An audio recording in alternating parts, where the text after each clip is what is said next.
그러면 오늘 하나님께서 우리에게 주신 말씀은 빌립보서 3장 1절에서 9절까지의 말씀입니다. 빌립보서 3장 1절에서 9절까지의 말씀을 우리 한 목소리로 같이 읽겠습니다.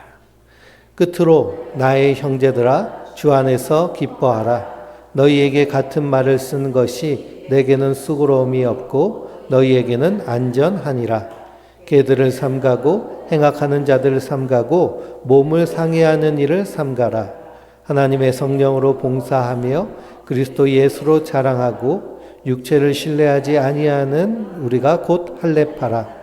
그러나 나도 육체를 신뢰할 만하여 만일 누구든지 다른 이가 육체를 신뢰할 것이 있는 줄로 생각하면 나는 더욱 그러하리니 나는 8일 만에 할례를 받고 이스라엘 족속이요 베냐민 지파요 히브리인 중에 히브리인이요 율법으로는 바리새인이요 열심으로는 교회를 박해하고 율법의 의로는 흠이 없는 자라. 그러나 무엇이든지 내게 유익하던 것을 내가 그리스도를 위하여 다 해로 여길 뿐더러 또한 모든 것을 해로 여김은 내 주 그리스도 예수를 아는 지식이 가장 고상하기 때문이라. 내가 그를 위하여 모든 것을 잃어버리고 배설물로 여김은 그리스도를 얻고 그 안에서 발견되려 함이니 내가 가진 의는 율법에서 난 것이 아니요 오직 그리스도를 믿음으로 말미암는 것이니 곧 믿음으로 하나님께로부터 난 의라. 아멘. 할렐루야. 하나님께서 주신 은혜와 평강이 우리 성도님들 위해 충만하시기를 주님의 이름으로 축원드립니다. 오늘 빌립보서 3장 1절 9절 말씀을 통해서 빌립보서 10번째 강의 말씀 버리고 얻은 것이라는 제목으로 함께 은혜를 나누도록 하겠습니다. 우리가 지난주에 동역자들에 대해서 사도 바울의 동역자인 디모데와 에바브로디도에 대해서 함께 나눴습니다. 동역이 가능한 것은 동행하기 때문에 가능합니다. 우리 그리스도인들은 누구와 동행하는 사람들일까요? 예수님과 동행하는 사람들이에요. 예수님과 동행하면서 동역하는 사람들이에요.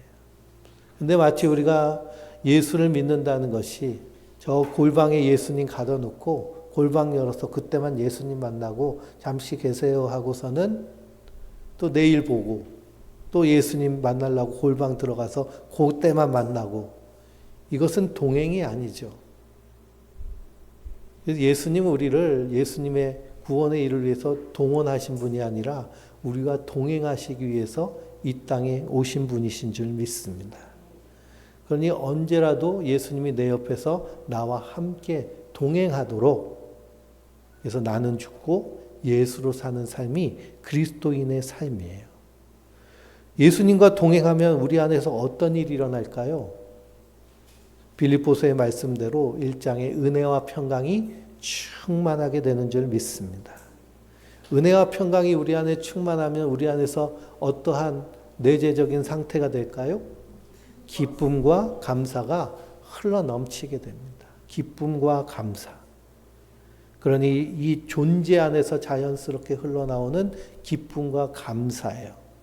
무언가 이유가 있어서 무엇 때문에 어떤 일이 이루어져서 하는 세상적인 것이 아니라 그냥 존재로서의 기쁨, 존재로서의 감사를 누리게 되는 줄 믿습니다. 근데 우리 안에서 이 기쁨과 감사가 충만하게 되면 우리에게는 엄청나게 활성화가 됩니다. 그래서 인사이트와 포사이트가 우리 안에서 풍성해져요. 인사이트는 우리 내재적인 통찰력을 의미하고요. 포사이트는 통찰력이 생기기 때문에 어떤 능력이 있을까요? 앞을 내볼 수 있는 선견지명이 생깁니다. 인사이트와 포사이트. 우리가 소선지서를 읽고 있잖아요. 요나서를 지난주에 함께 읽었는데요. 요나는 선지자입니다. 선지자, 선견자, 예언자 이게 다 포사이트 범주 안에 들어있는 사람입니다. 우리 그리스도인들은 어떤 자로 불러주셨어요? 왕 같은 제사장으로 그의 나라의 백성으로 하나님의 복음을 전하는 선지자요 예언자로 불러주신 줄 믿습니다. 우리는 예수님과 동행하며 이것을 풍성히 누려야 될 줄 믿습니다. 만약 지난 한 주간 우리가 누리지 못했다면 다시 이번 주부터 우리가 아침에 기도의 골방에서 예수님과 만나고 그 예수님과 친교의 기도와 사역의 기도를 통해서 하루를 주님과 동행하며 날마다 풍성히 누려야 됩니다. 그때 우리가 진정으로 그리스도인으로서 세상의 빛과 소금의 역할을 감당할 수 있습니다. 한 주간 비가 엄청나게 와서요. 우리 마음이 심란했는데 또 이 비상계엄, 불법계엄, 그 내란으로 인한 특검을 하는데 특검하면서 막 압수수색을 하잖아요. 압수수색을 하는데 요번엔 통일교회도 갔더라고요. 또 신천지도 막 압수수색하려고 그러고 근데 놀랍게도 어디도 가요? 예? 국동방송에도 가고요. 여의도 순복음교회도 가고 예? 기가 막힌 일이죠. 예. 그리고 미국에서 그 모스탄이라는 예? 사람이 와가지고 가짜 뉴스를 막 퍼뜨리고 선동하는데 예? 그분이 독실한 기독교인으로 알려졌는데요. 우리가 독실한 기독교에 대한 정의를 한번 다시 해볼 필요가 있습니다. 은혜와 평강을 풍성히 누리지 못하고 주님과 동행하지 못하니까요. 그러한 거짓 것에 이렇게 세뇌되기도 하고요. 속기도 하고 이 통찰력, 예지력이 하나도 없는 모습, 그래서 이용당하는 모습, 그것이 지금 한국 사회의 대표적인 대형 교회들의 모습이다라고 한다면 참 안타깝습니다. 거기에 대해서 오늘 사도 바울이 하는 말씀이 있어요. 1절에 보니 끝으로라고 되어 있죠. 끝으로. 이건 빌립보서가 끝났다기보다는 다음에 4장이 있으니까요. 주제를 전환하는 것입니다. 빌립보서의 가장 큰 주제는 뭘까요? 가장 많이 나오는 단어가 큰 주제겠죠. 기뻐하라는 거예요. 기뻐하라. 나의 형제들아 주 안에서 기뻐하라. 너희에게 같은 말을 쓴 것이 내게는 수고로움이 없고 너희에게 안전하다라고 말하고 있습니다. 계속 기뻐해. 지금 어디에 갇혀 있는데요? 감옥에 갇혀 있는데도 기뻐하라고 얘기합니다. 기뻐하라. 전직 대통령이 탄핵돼서 감옥에 갇혔잖아요. 감옥에 갇혔더니 뭐라 그래요? 더워서 죽겠다고 그러고 에어컨 놔주려고 하고 막 예? 간치수가 올라가지고 예? 빨리 집에 가고 싶다고 그러고 그런 대통령 참 처음 봅니다. 대통령 여러 명 다 감옥에 간 분들이 있잖아요. 그렇게 거기서 찡찡거리고 투정 벌이는 사람이 없는데 그렇게 하는 건 참 신기하죠. 감옥이란 것은 사실 그렇습니다. 근데 사도 바울은 어떻게 하고 있어요? 기뻐하고 있어요. 그러면서 자유로운 사람들 향해서 뭐라고 얘기해요? 기뻐하라 라고 얘기합니다. 그게 그리스도인의 본질입니다. 기뻐하는 이유는 뭘까요? 그의 인생의 여정 가운데 주와 함께 있기 때문입니다. 그러니 사도 바울의 서신서를 보면 주 안에 있다는 표현이 계속 나와요. 주 안에, 주 안에서, 주와 함께. 요즘 전이라는 영어를 미국 사람들이나 외국 사람들이 많이 씁니다. 예전에는 여행을 갈 때 투어한다, 뭐 사이트한다, 관광한다 그랬는데 요즘 전이라는 표현을 해요. 아주 우아한 표현인데 이건 여정이라는 표현입니다. 우리 인생의 여정. 우리 인생을 마치 이렇게 탐험하는 것처럼 표현하고 있어요. 그리고 우리 인생은 마치 탐험과 같이 보이지 않는 우리의 미래를 한 걸음 한 걸음 걸어가면서 탐험하는 전이라는 표현을 씁니다. 그래서 우리의 인생의 여정 가운데 주와 함께 할 때 기쁨이 충만해요. 그러지 않으면 어떻게 될까요? 기쁨보다는 여러 가지 수많은 세상이 주는 의무와 책임으로 무거운 짐을 지고 걸어갑니다. 그래서 예수님 뭐라고 하시느냐? 수고하고 무거운 짐진 자들아 다 내게로 오라. 내가 너희를 쉬게 하리라 라고 하셨습니다. 우리가 등산할 때요, 산에 오를 때 우리 몸을 최대한 어떻게 할까요? 가볍게 하고 올라갑니다. 거기서 1박을 하려고 하면 이 등에다 텐트를 지고 가는데요. 그걸 백패킹이라고 하는데, 요즘 나오는 백패킹 1인용 텐트는요, 이게 1kg도 안 돼요. 한 600g, 700g 정도 돼요. 그걸 가방에 넣고 갑니다. 왜 그러냐? 산에 올라가야 되기 때문에 무거우면 힘들어요. 근데 산을 오르면서 큰 돌을 들고 무거워 하고 올라가는 사람을 본다면 뭐라고 얘기해 주면 될까요? 야, 버려. 왜 돌을 들고 있어?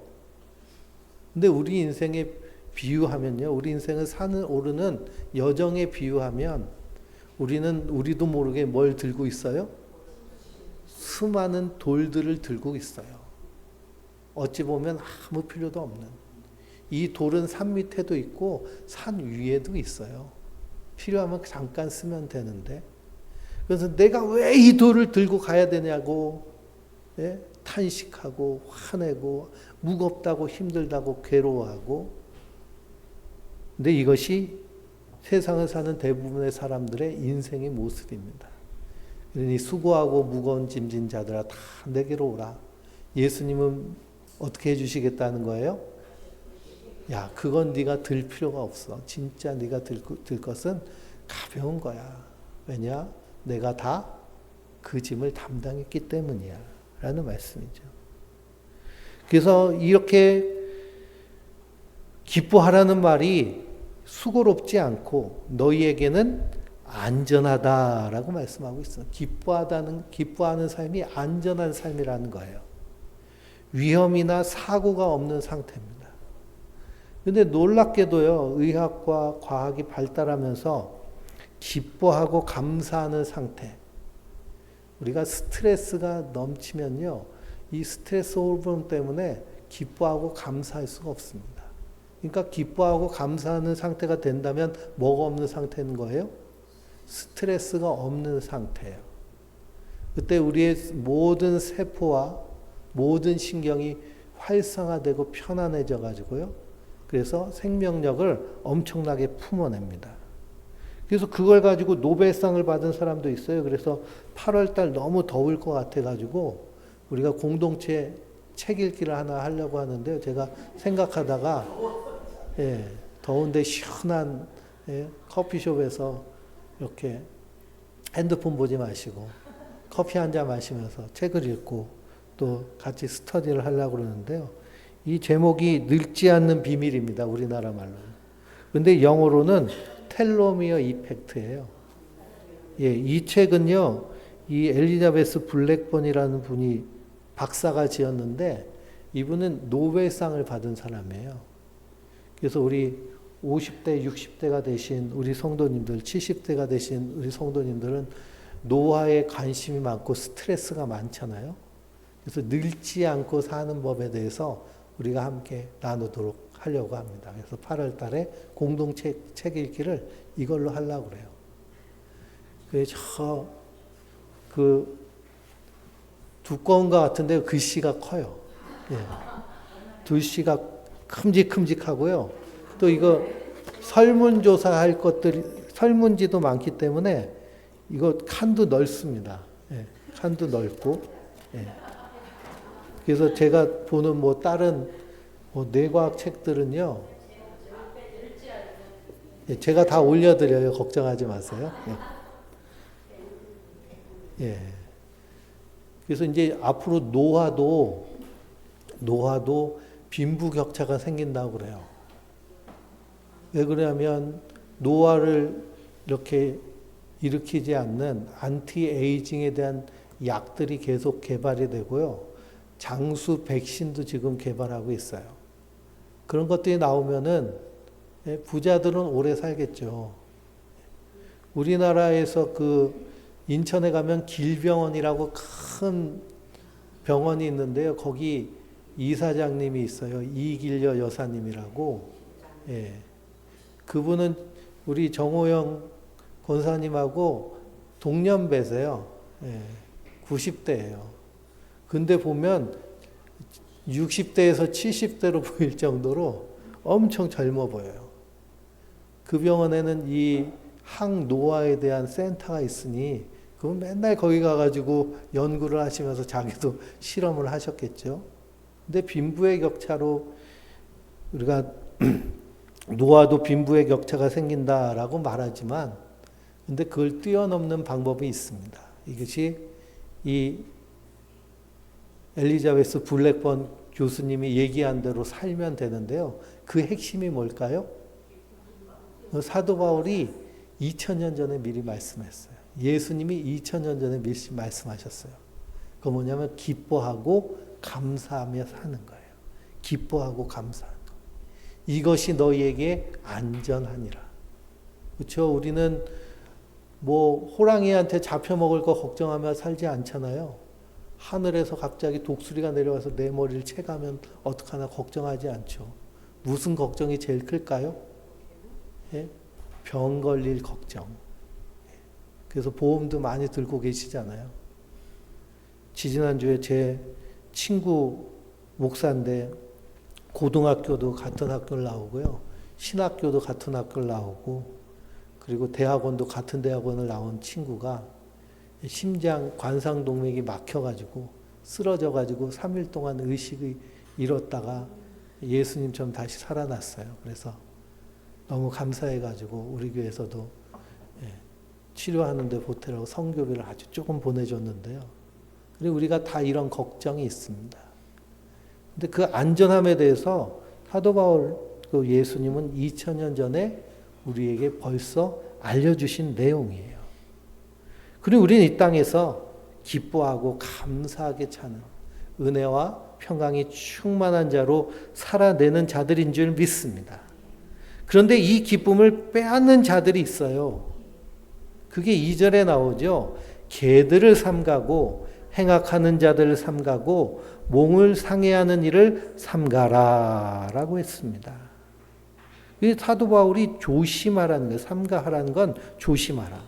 그래서 우리가 세번역 성경으로 어저께 읽었잖아요. 2절을. 개들을 조심하십시오. 악한 일꾼들을 조심하십시오. 살을 잘라내는 할례를 주장하는 자들을 조심하십시오 라고 말씀하고 있습니다. 이 유대인들에게 가장 심한 욕은 어떤 욕이냐 하면 이 개에 대한 욕이에요. 우리나라도 개욕이 쌍욕에 해당되잖아요. 그렇죠? 이 개자녀야 그러면 아주 쌍욕이 돼버리죠. 근데 이제 요즘은 강아지를 너무 사랑해가지고 그래서 누구 보고 이 개라고 하면은 개를 마치 모독하는 것 같아요. 옛날에 영화 중에도 개 같은 내 인생이라는 유럽 영화가 있었는데 우리나라는 그걸 욕으로 받아들였는데 개 같은 내 인생은 유럽에서는 귀염을 받는 인생이라는 뜻이래요. 근데 유대인들은 우리 한국 사람이랑 비슷해가지고 개는 아주 쌍욕에 해당합니다. 그 사도 바울이 지금 뭐 하고 있어요? 쌍욕을 하고 있어요.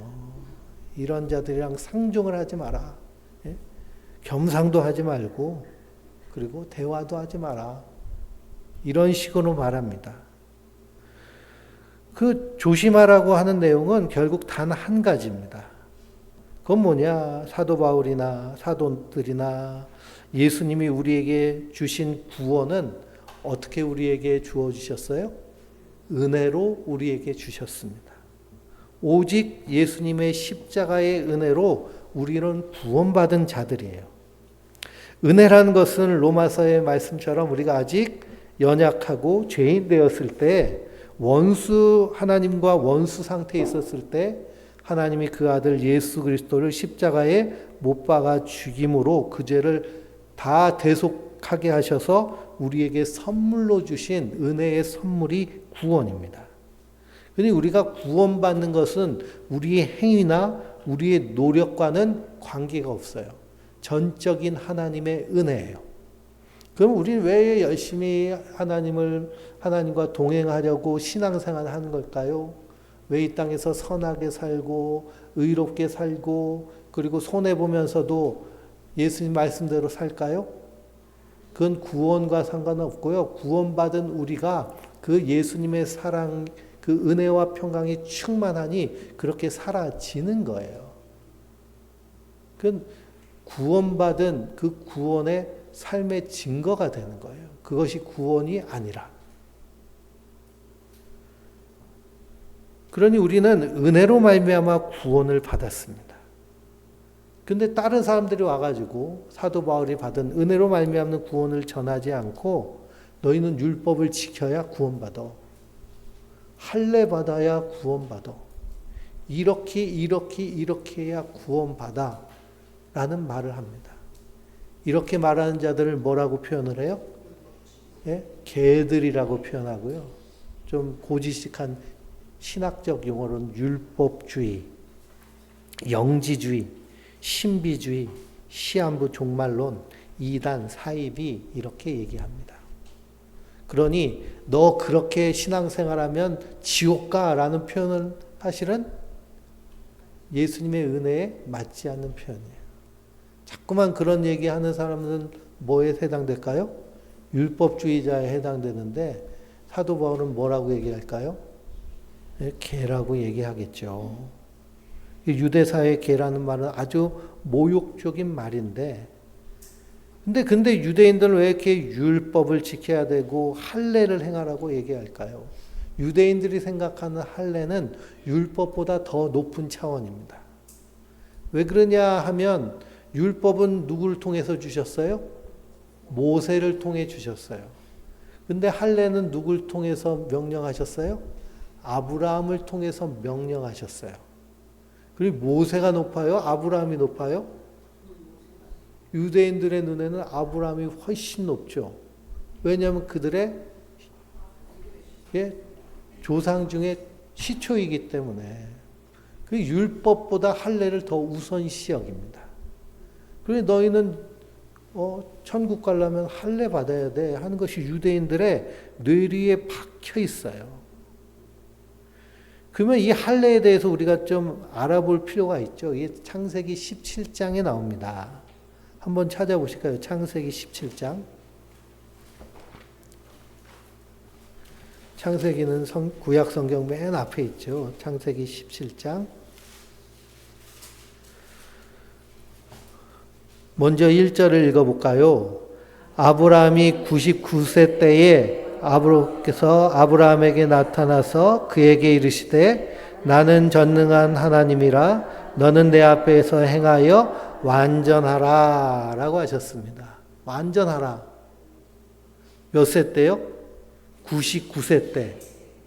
창세기를 쭉 읽어보면 하나님의 아브라함을 고향 친척 아비집을 떠나서 내가 내게 명령한 땅으로 가라라고 명령하셨어요. 그래서 떠났다가 저 갈대아 우르에서 떠나가지고 하란에서 멈춰 있었는데 그때 아버지가 죽어요. 그리고 나서는 다시 가나안 땅, 약속하신 땅으로 옮기게 되는데 창세기 12장인데요. 그때 대학 나이를 지금 99세에서 빼면 75세 정도 됩니다. 75세 정도 돼가지고 가나안 땅에 들어왔는데 큰 흉년이 들어가지고 먹을 것이 없으니 저기 애굽에 내려갔다가 부인을 마누라를 누이라고 속여가지고 뺏길 뻔하고 또 블레셋으로 갔다가 또 뺏길 뻔하고 그 짓거리를 하다가 또 하나님이 겨우 살려주셔가지고 올라오시고 근데 하나님 앞에 한탄하는 거예요. 뭐가 없다는 거예요? 씨가 없다는 거예요. 자식이 없다는 거. 아니 하나님 저 바다의 모래알처럼 만들어 주시겠다고 하는데 지금 하나도 없잖아요. 벌써 80이 돼가는데요. 그런데 하나님 약속을 주시죠. 내가 너에게 씨를 주리라. 그 약속의 씨. 그 약속을 받았어요. 그 80세에 받았습니다. 그리고 나서는 기다리는데 나와요, 안 나와요? 안 나와요. 그래가지고서는 하나님이 약속하셨는데 안 주시는데 그럼 우리가 좀 하나님의 뜻을 이루어드려야 되지 않을까? 그리고서는 사라가 어떤 방법을 썼을까요? 하가를 데려다가 두 번째 부인으로 첩으로 그렇게 앉혔어요. 그리고 나서 난 아이가 이스마엘이죠. 근데 이스마엘을 낳고서 오늘 하나님께서 17장에 나타나신 거예요. 뭐 하라고요? 완전해라. 이건 무슨 얘기냐면, 야, 내가 준다고 그랬는데 왜 편법 썼어? 내가 준다고 그랬잖아. 왜 안 기다렸어? 이런 말씀입니다. 그러면서 아브라함에게 뭘 명령하시느냐? 그 17장 10절을 보면 너희 중 남자는 다 할례를 받으라. 이것이 나와 너희와 너희 후손 사이에 지킬 내 언약이니라. 그래서 할례를 행하게 해요. 할례를 행하게 하는데 쉽게 말하면은 그 포경 수술을 한 거죠. 그래서 할례를 행하라고 하신 것은 하나님의 약속에 대한 믿음의 표시예요. 이 할례의 의미는 무엇이냐 하면 하나님의 언약은 인간의 노력으로 되어지는 것이 아니라 하나님의 은혜로 주어진다는 것을 의미해요. 할례가 행하고 나서 그래서 아브라함이 100세가 되고 99세가 되고 사라는 더 이상 아이를 생산할 능력이 없는 그런 여인이 되었는데 어떤 일이 일어났을까요? 아이가 태어나요. 그 아이가 바로 이삭이죠. 이삭. 그러니 할례의 의미는 무엇이냐 하면 하나님의 뜻은 혈과 육으로 이루어지는 것이 아니라 오직 믿음으로 되어진다는 것을 의미하는 것이에요. 그러니 유대인들은 할례를 행하면서 무엇을 고백해야 돼요? 인간의 힘, 혈과 육이 아니라 믿음으로 이루어진다는 하나님의 일은 이루어진다는 것을 믿어야 되는데 율법주의는 뭘까요? 그 행위를 강조해요. 그 안에 담겨져 있는 뜻, 의미는 잊어버리고 행위만 남아버려요. 그러니 할례를 행해야 구원을 받는다고 이런 얘기를 합니다. 그래서 로마서 4장에는요, 이에 대해서 말하고 있는데요. 로마서 4장을 읽어볼까요? 이 할례에 대한 얘기를 해도 며칠을 해야 될 텐데 간단하게 5분 만에 하려니까요. 로마서 4장 1절부터 10절까지인데요. 1절을 먼저 읽어볼까요? 그런즉 육신으로 우리 조상인 아브라함이 무엇을 얻었다 하리요? 그랬습니다. 2절 만일 아브라함이 행위로서 의롭다 하심을 받았으면 자랑할 것이 있으려니와 하나님 앞에는 없느니라. 3절 성경이 무엇을 말하느냐? 아브라함이 하나님을 믿음에 그것을 그에게 의로 여겨진 바 되었느니라. 그랬습니다. 아브라함이 하나님을 믿으니 그것을 의로 여겼고요. 거기에 증거로 할례를 행하라고 명령하신 거예요. 아브라함도 마찬가지고 다윗도 마찬가지입니다. 10절까지는 아브라함과 다윗과 그래서 9절을 읽어볼까요? 그런즉 이 복이 할례자에게냐 혹은 무할례자에게도냐 무릇 우리가 말하기를 아브라함에게는 그 믿음이 의로 여겨졌다 하노라. 그런즉 그것이 어떻게 여겨졌느냐? 할례시냐 무할례시냐? 할례시가 아니요 무할례시니라 그랬습니다. 이 말은 무슨 얘기냐면 하나님이 아브라함의 믿음을 받으셨어요. 그때는 할례 받았을 때예요? 받지 않았을 때예요? 받지 않았을 때예요. 그래서 그 믿음의 증거로 할례하라고 명령하셨지 할례 받아서 믿은 것이 아니라는 의미예요. 근데 유대인들이 와가지고 뭐라고 그래요? 할례 받으라고 합니다. 그래야 구원받는다. 근데 만약 행위로 의롭다함을 받으려면 그것은 복일까요? 저줄까요? 복일까요? 저줄까요?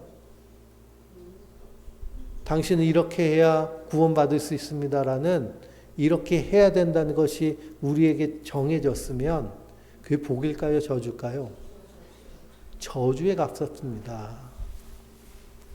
근데 그렇게 하려고 모인 사람들이 있잖아요. 어디에 모여 있을까요? 저 신자로 시작된 데도 모여 있고요. 통자로 시작된 데도 모여 있고요. 이단들은 다 거기에 모여 있습니다. 그렇게 해야 구원받는다고 가르치기 때문에. 2012라는 재난 영화가 있어요. 그건 지구가 이렇게 뒤집어 엎어져 가지고 바닷물이 다 넘쳐서 저기 히말라야 산맥까지 다 덮치는 영화입니다. 그 사실을 과학자들이 발견하고서는 노아의 방주처럼 큰 방주를 만들어요. 돈이 엄청나게 많이 들겠죠. 그래가지고서는 그 방주의 그 좌석을 팔아요. 그 값이 얼마나 될까요? 예? 수천억, 수조 원 되는 값으로 팝니다. 그래서 그 배는 누구만 타요? 예? 부자만 타는 영화예요. 그러니 만약 구원이 행위로 된다 하면 어떤 사람들만 구원받을까요? 예? 그런 사람들만 되겠죠. 그건 그래서 가는 천국은 천국일까요? 그것은 천국이 아니라 지옥인 것이죠. 그래서 사도 바울은 개들이라고 얘기하고 악을 행하는 자들이라고 얘기하고 자기 설점을 뜯어내는 자라고 과격하고 모욕적인 말을 하는 겁니다. 사도 바울도 난지 8일 만에 율법대로 할례를 받았어요. 근데 그렇게 율법대로 할례를 받고 율법을 철저히 지키는 사도 바울처럼 율법을 잘 지킨 사람이 없었습니다. 근데 나중에 보니까 자기는 어떤 존재였어요? 예수님을 핍박하고 박해하는 존재. 예수님을 믿는 자들을 죽이러 찾아다니는 존재. 십자가의 원수가 되어버렸습니다. 그러니 예수 그리스도의 십자가의 다 이루심을 믿지 않고 무언가 더 보태야 된다라고 주장하는 자들, 그것이 사도 바울은 개라고 얘기해요. 율법주의로 나오든지 번영신학으로 나오든지 신비주의든지 금욕주의든지 어떤 특별한 영적 지식이든지 이것은 예수 그리스도의 십자가를 부인하는 내용들입니다. 우리에게 율법은 필요해요. 근데 율법주의가 돼서는 안 됩니다. 기독교에는 분명히 신비가 있어요. 신비로운 일들, 하나님의 일하심을 우리가 신앙생활하면서 경험하게 돼요. 근데 그것이 신비주의가 돼서는 안 됩니다. 신비주의는 그 형상만 쫓아다녀요. 형상만. 초대교회 성령이 임하시니까 각 나라 언어로 방언을 합니다. 그 방언을 해가지고 무슨 일이 일어났을까요? 각 나라 사람들에게 복음이 전파돼요. 근데 신비주의자들은 자기들끼리 모여가지고 그 현상만을 그냥 탐닉해요. 온갖 방언을 그냥 유창하게 창창하게 해도 아무 일도 일어나지 않아요. 하나님과의 관계에서도 마찬가지고. 금욕주의도 마찬가지고. 우리가 금욕하는 이유는 뭐냐? 예수님을 더 닮아가기 위해서. 예수님의 십자가에 더 가까이 가고 나는 죽고 예수 살기 위해서 금욕을 해야 되는데 막 금식하면서 막 기도하는 내용이 어떤 내용이에요? 예? 이 땅이 2배가 되게 해주세요. 예? 3배가 되게 해주세요. 이거 그런 내용이라면 이것이 바로 사도 바울이 얘기하는 그 악을 행하는 것, 자기 살점을 뜯어내는 일이 되어버린다는 사실입니다. 근데 놀랍게도 사도 바울만 이런 얘기를 한 것이 아니고요. 요한계시록에도 이런 말씀이 나오는데요. 요한계시록 22장을 한번 보실까요? 요한계시록 22장 13절에서 21절까지인데요. 13절에서 21절까지인데 13절부터 15절까지 읽어보겠습니다. 나는 알파와 오메가요 처음과 마지막이요 시작과 마침이라. 자기 두루마기를 빠는 자들은 복이 있으니 이는 그들이 생명나무에 가까이 가며 문들을 통하여 성에 들어갈 권세를 받으려 함이라. 개들과 점술가들과 음행하는 자들과 살인자들과 우상 숭배자들과 및 거짓말을 좋아하며 지어낸 자는 다 성 밖에 있으리라. 아멘. 이 성은 어떤 성일까요? 새 예루살렘 성, 천성, 하나님 나라, 천국. 거기에 들어갈 권세를 받은 자는 14절에 뭘 빨아요? 자기 두루마기를 빠는 자가 복이 있다는 거예요. 자기 두루마기. 자기 옷을 의미하는데요. 예수님께서 이 왕의 잔치에 초대받는 그 초대의 비유를 하시죠. 거기서 초대를 했는데 사람들이 다 바쁘다고 초대를 거절하니 사람들 불러서 아무 데나 가가지고 데려와서 초대하라고 그러세요. 그래서 초대를 해가지고 그들에게 그 예복을 입히고 잔치에 참여하게 돼요. 그 예수님께서 입혀주신 예복, 구원의 세마포시 바로 우리가 입은 두루마기입니다. 그리고 우리는 다 뭘 입고 있어요? 구원의 세마포 두루마기를 입고 있습니다. 근데 세상에 살면서 그것이 어떻게 돼요? 더러워지게 되잖아요. 이단 사이비들이 즐겨 입는 옷은 무슨 색일까요? 하얀색이에요. 왜 이렇게 하얀색을 좋아하는지, 그 하얀색은 영적으로 예수님이 입혀주신 구원의 세마포. 요한계시록을 읽어보면 어린 양의 피로 깨끗하게 씻어, 그래서 눈보다 하얀 옷이라고 표현되어 있는데요. 그 두루마기를 빠는 거예요. 뭘로 빠를까요? 어떤 세제를 넣어야 될까요? 예? 말씀으로 씻어 깨끗게 하고 라고 사도 바울이 말씀하고 있습니다. 하나님 말씀으로 날마다 씻는 거예요. 우리의 마음도 씻고 우리의 구원의 세마포도 깨끗하게 하는. 그래서 그 예수님의 십자가의 은혜를 진실하게 그리고 순전하게 지키며 믿음으로 사는 자들은 하나님 나라에 거하는 자들입니다. 그런데 누가 못 들어가요? 첫 번째가 개들, 점순가들, 음행하는 자들, 살인자들, 우상 숭배하는 자들, 거짓말을 좋아하는 자들. 17절을 읽어볼까요? 성령과 신부가 말씀하시기를 오라 하시는도다. 듣는 자도 오라 할 것이요 목마른 자도 올 것이요 또 원하는 자는 값없이 생명수를 받으라 하시더라 그랬습니다. 이 값없이 주신 은혜로 구원받은 자들이 우리 성도들인 줄 믿습니다. 그러니 육체의 할례가 아니라 성경은 모세 때부터요. 무슨 할례를 말씀하고 있느냐면 마음의 할례를 말씀하고 있어요. 3절 오늘 빌립보서 3장 3절 말씀을 보면 하나님의 성령으로 봉사하며 그리스도 예수로 자랑하고 육체를 신뢰하지 아니하는 우리가 곧 할례파라 그랬습니다. 살점 찢어가지고 할례한 것을 할례라고 얘기하지 아니하고 마음의 할례를 성경은 계속해서 말씀하고 있습니다. 특별히 신명기 10장 15절은 여호와께서 오직 내 조상들을 기뻐하고 그들을 사랑하사 그들의 후손인 너희를 만민 중에 택하셨음이 오늘과 같으니라. 그러므로 너희는 마음의 할례를 행하고 다시는 목을 곧게 하지 말라라고 말씀하십니다. 모세가 벌써 무슨 얘기를 해요? 마음의 할례를 받으라라고 하십니다. 그 신명기 30장 6절을 또 보면요. 내 하나님 여호와께서 내 마음과 내 자손의 마음의 할례를 베푸사 너희의 마음을 다하여 뜻을 다하여 내 하나님 여호와를 사랑하게 하사 너로 생명을 얻게 하실 것이며 라고 말씀하고 있습니다.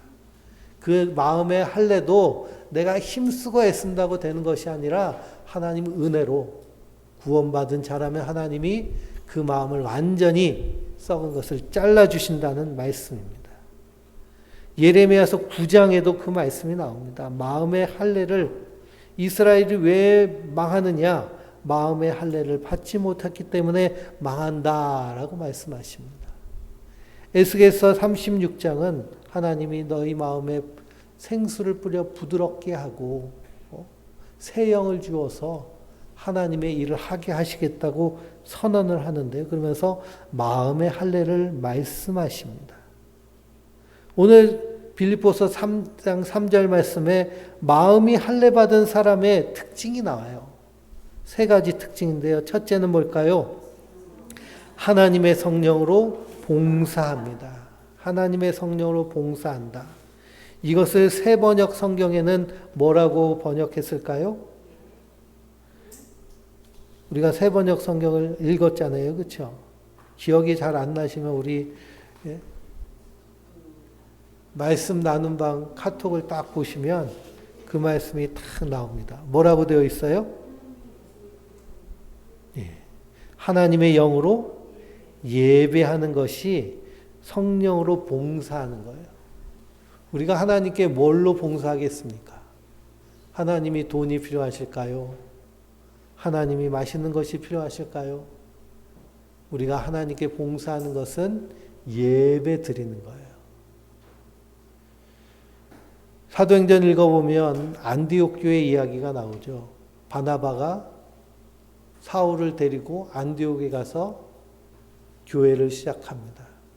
거기에 그들이 주를 섬겨 봉사할 때라는 표현이 나와요. 주를 섬겨 봉사할 때. 그것이 헬라어로는 프로스코네오라는 것은 하나님을 예배한다는 의미죠. 거기서 나온 단어가 프레이즈, 찬미, 찬양, 예배. 하나님을 예배하는 것이 우리가 하나님께 봉사하고 성령으로 섬기는 일인 줄 믿습니다. 두 번째는 어떤 일일까요? 예수님을 자랑하고. 그래 우리가 하나님을 예배하면 자연스럽게 나오는 모습이 예수님을 자랑하는 거예요. 자랑하는 것이 같은 언어권에서는 전도로 나타나고요. 다른 언어권에는 선교로 나타납니다. 그래 안디옥 교회에서 주를 섬겨 봉사할 때, 그들이 예배할 때 성령이 그들에게 임하셔서 바나바와 바울을 따로 떼어서 그들에게 안수하고 그리고 보내라 라고 하세요. 이방 땅으로 보내게 하십니다. 그런데 우리가 주를 섬기며 예배할 때 우리 안에서 자연스럽게 나오는 것이 예수님을 자랑하는 거예요. 내가 하나님의 영으로, 예수님의 영으로, 성령으로 예배드렸다라는 것의 증거는 뭘까요? 예수님이 자꾸 자랑이 되는 거예요. 예수님을 소개하고 싶어요. 예수님을 말하고 싶어요. 이 복음, 기쁨, 감사, 은혜와 평강의 충만함을 나타내고 싶어요. 그러면 우리가 하나님의 영으로 예배 드린 겁니다.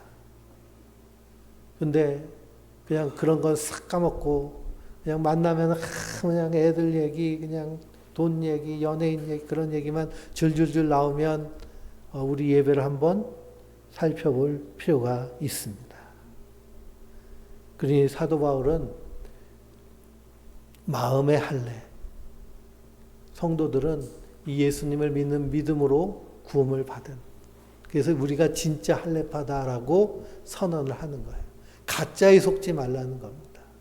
근데 놀라운 것은 이단 사이비들이 믿는 걸 보면 어떻게 믿어요? 진짜처럼 믿어요. 진짜처럼. 저 통자로 시작되고 신자로 시작되고 가서 보면요. 진짜처럼 믿어요. 우리는 1시간 잠깐 예배 드리잖아요. 그 사람들은 2시간, 3시간 기본입니다. 어디 화장실을 가요? 기저귀 차고 해요. 기저귀 차고. 구원파는요, 어떻게 하는지 아세요? 무릎 탁 꿇고 정자세로 움직이지도 않고 해요. 화장실 들락달락하면 뭐가 없는 거예요? 믿음이 없는 거예요. 제가 삶공부 처음에 한 성도님 구원파가, 신천지가 이렇게 미혹해가지고 거기 몇 번 갔대요. 가가지고 이제 가정에서 무료 성경 공부를 하는데 3시간 동안 콕박 무릎 꿇고 앉아있으니까 힘들어서 난 못하겠다. 예, 그러니까 거기 신천지에 가 있는 사람은요, 보통 인내심이 강한 사람이 아니에요. 3시간 무릎 꿇고 거기서 집회에 참여해 보세요. 꼼짝 않고, 기저귀 차고. 예? 그리고 그 사람들 성취감이 대단하겠죠. 예. 엄청나게 프라이드가 강합니다, 그 사람들은. 니들이 믿는 거냐고 그러면서. 예? 그 1시간도 못 버텨가지고 들락달락하고 핸드폰 쳐다보고 집중도 못하고. 그게 진짜처럼 믿잖아요, 가짜를. 이 기가 막힌 건 진짜를 가짜처럼 믿는 사람이 많다는 게 참 안타깝습니다. 그러니 사도 바울은 분명히 말씀하고 있어요. 그러면서 4절부터 9절까지 말씀 한번 같이 읽어볼까요?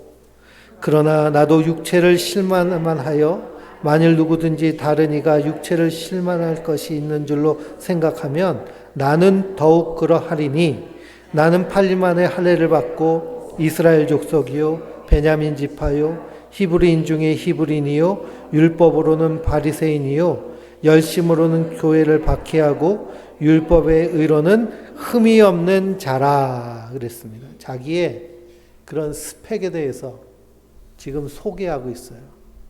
유대인들 누구를 내놔도 자기가 꿀릴 것이 하나도 없는 사람이라고 자기를 소개합니다. 많은 사람들이 자기 스펙을 소개하잖아요. 그래서 자기가 어떤 사람인지를 계속 피하려고 하는 것이 세상의 모습입니다. 근데 사도 바울은 이것을 어떻게 여겼다고 그래요? 배설물처럼 여겼다. 잃어버렸다는 거예요. 까먹었다는 거예요. 이렇게 믿음의 사람들끼리 교제하면 자기 신학의 그 이력에 대해서 자랑하시는 분이 많아요. 우리는 뭐 3대 때 예수를 믿었다. 뭐 그렇게 자랑하면요, 저도 한마디 할 사람입니다. 저는 그런 사람들과 비교도 안 돼 큰 대수를 가지고 있어요. 저희 외가 쪽으로는요, 그냥 다 주를 위해 헌신하신 분들이 얼마나 줄줄이 늘어섰는지요. 저희 어머니 할머니가 처음 예수를 믿을 때요, 그 황해도 해주에 큰 부자셨는데 어느 날 집에서 막 불이 나더래요. 그래가지고 이 논밭에서 일하던 품꾼들이 깜짝 놀라가지고 집으로 왔는데 할머니가 집에 있던 신주단지 뭐 그런 것들 다 태워서 불이 엄청나게 나서 그리고 신앙생활 했다고. 그 자랑할 만 하잖아요. 그렇죠? 근데 사도 바울은 뭐래요? 자랑할 게 없다는 거예요. 내가 예수를 위해 뭔가 했다는 것은 그 은혜가 마땅하기 때문에 받은 은혜만큼 감사하고 받은 사랑만큼 기뻐하고 이 땅에서 사는 것이 성도의 모습인 줄 믿습니다. 근데 여기서 배설물로 여겼다고 그러는데 그 앞에 잃어버렸다고 그러잖아요. 잃어버렸다. 우리가 주로 어떤 것을 잃어버릴까요? 소중하고 귀한 건 잘 잃어버리게 되나요? 잘 안 잃어버리죠. 간수를 잘 하니까. 어떤 걸 잃어버릴까요? 그냥 관심 없어서 우선순위에서 멀어진 거. 나중에 찾아보니까 없네, 잃어버렸네, 그렇게 돼버리는 거죠. 그런 표현을 써요.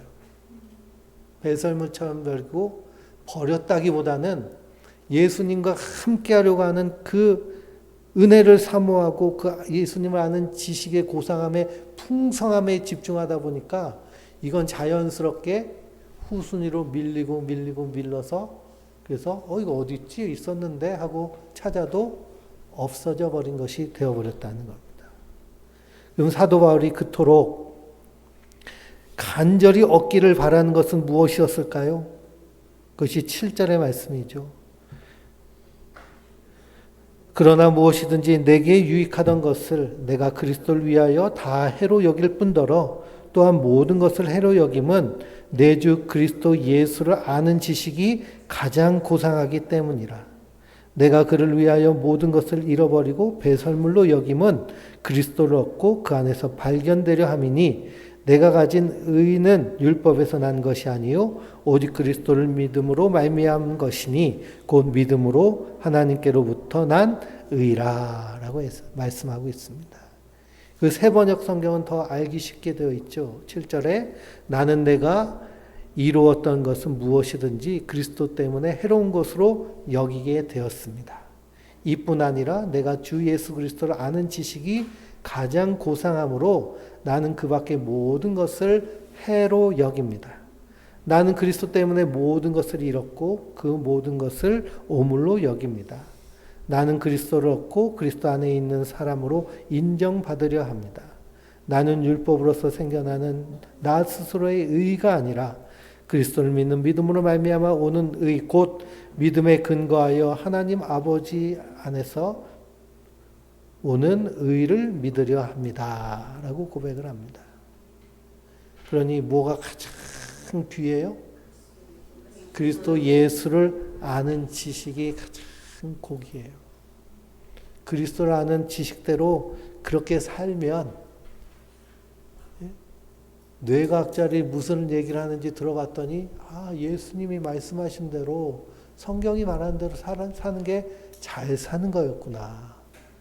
심리학자들의 얘기를 들어보면 예수님 말씀대로 사는 것이 바르게 사는 것이었구나. 모든 철학자들이 하는 얘기를 들어보면 결국에는 예수 안에서 사는 게 가장 큰 행복이었구나. 세상 학문들이 그것을 증거하고 있습니다. 그러니 얼마나 놀라운 일일까요? 사도 바울은 그것을 2000년 전에 발견하고 지금 우리에게 말씀하고 있습니다.